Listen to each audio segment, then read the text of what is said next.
Hi guys! Welcome to my mini vlog, and for today's video gagawa tayo ng ice candy avocado flavor.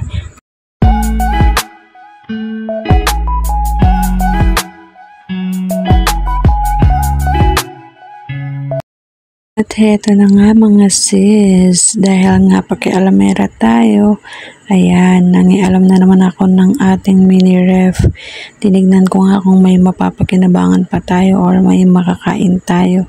At ayun nga, nakita ko nga yung dalawang avocado na nakalagay doon sa ating mini ref. Kaya naman naisipan ko nga itong gawing ice candy. Tamang-tama nga sa init ng panahon.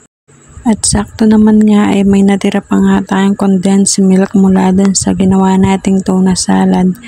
Kaya naman ayan, ginamit ko na rin siya dito sa aking ginawang ice candy para naman mas masarap yung ating gagawing avocado ice candy. At ito nga yung dalawang chikiting nakaabang nga dito at gusto na nga nilang tirahin itong aking ginagawang ice candy.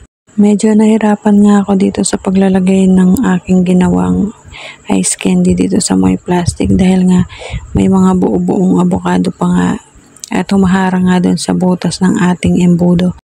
Nasira na kasi yung ating blender kaya nga hindi ko siya magamit.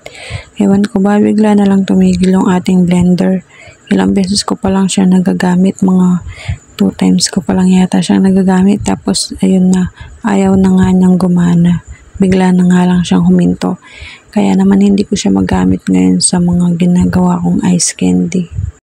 At ayan nga, bigla ko ngang naalala na may naitabi nga akong chopstick dito. Kaya naman pinakuha ko nga kay kuya para masundot ko nga itong mga avocado na nakaharang dito sa ating embudo. At ito nga dalawang chikiting na makukulit. Ayaw nga magsitulog. Pinapatulog ko na nga lang muna. Pero wala, ayaw nila.